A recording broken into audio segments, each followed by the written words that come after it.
I really haven't had many moments where I would start creatively, especially when I was in my normal 9 to 5. I feel like ideas were just flowing out, and when I started thinking about that time, I was like, oh, maybe if I just get bored enough, maybe that will come. So we are doing errands today because I really need these ideas to come out, and I need them to come out yesterday. What I think is really interesting about ideas is when you don't act on them, they just appear. This really feels like mumbo jumbo, but you know when you see an idea and you're like, I literally thought of that months ago. That's how I feel like an idea is. If you don't act on that, there's somebody else who the idea goes to.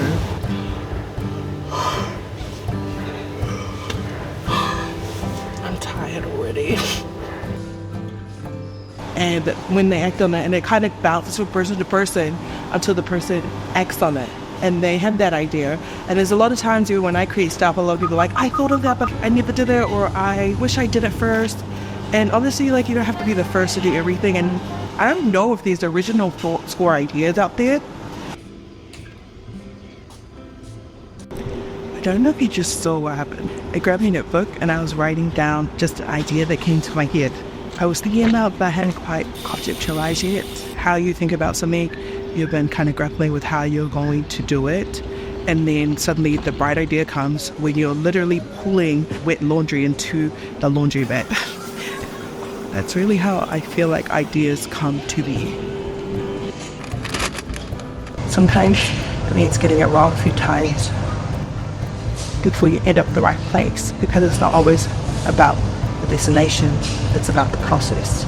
And in that process, you get to learn more about who you are. You get to experience feeling and doing the things that you love. And in that process, you get to make your way to this destination. I'm never really proud of the achievements of the artwork or the photography or the cakes that I made. I'm always super happy with how it made me feel doing those things.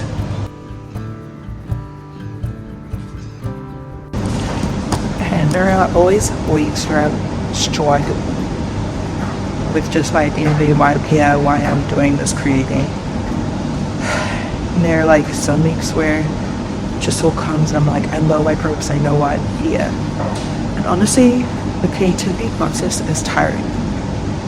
And sometimes I just want to go to my, like, say, 9 to 5, where I don't have to use as much. Yeah, sure, I do use some, but I don't have to use it all the time. Like, yeah, surely this is the text a little, it takes a bit of a toll on you.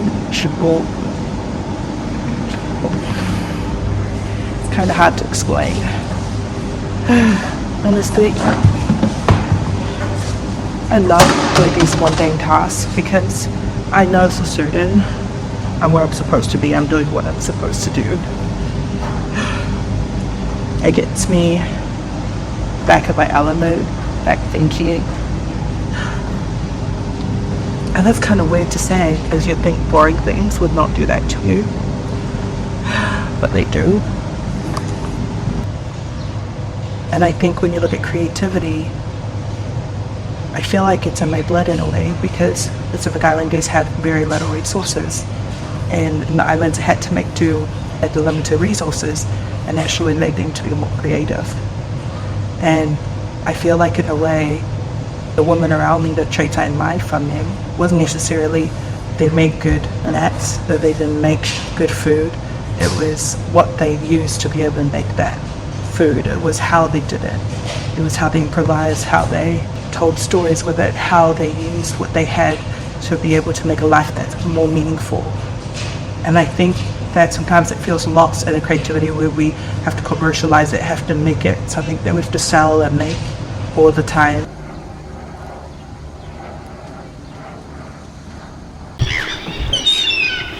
They found their food. Right now, I'm in the city, I'm in a car park, and I'm about to go. Some people have cravings, and these people are me. And there's a specific thing I used to get when I used to work nearby here. This is what happens when you have fat cravings. So I'm going to go and pick up my favorite banh mi, and I'm going to probably take a look around. I don't know.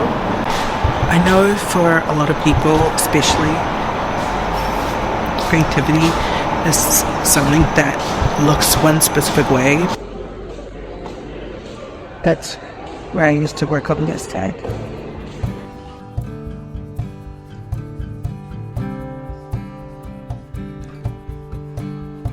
Over there.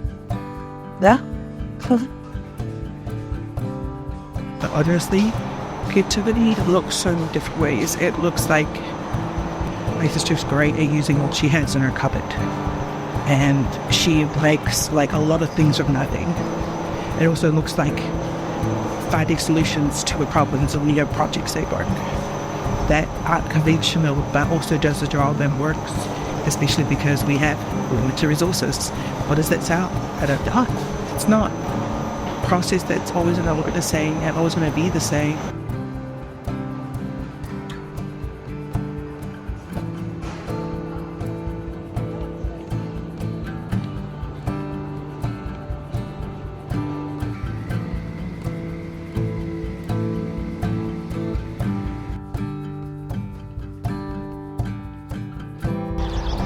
Here, we're at our very last place. I'm so tired. We've done so much today. And we're going to go and grab our very last grocery shopping at Taiping. So, a lot of people ask why I don't just write it in my phone. And honestly, my phone is so distracting. It's got so many apps. It's got so much other things that I get distracted by that I never get to my ideas when I put them on there. So I really have a notebook dedicated to ideas. I always have different notebooks for each one, and I do carry them around with me. I know that sounds really tedious, but honestly, when I want those ideas, I go back to that.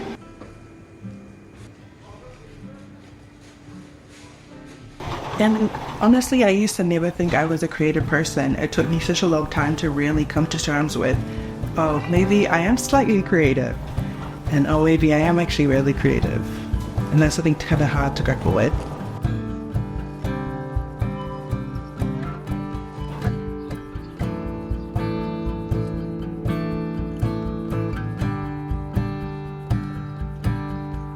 but honestly, it's really hard to be creative in the world that forces us to put that in a box and put it away. And then now that I'm doing it almost all the time, 24/7, it's even hard to be creative all the time. So don't. Do something else. And those creative moments, those creative ideas, those things will come to you. I promise.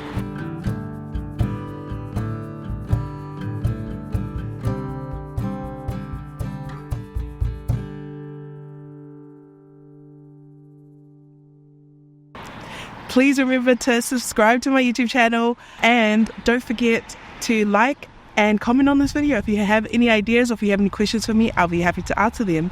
I hope you all have a great day. Bye.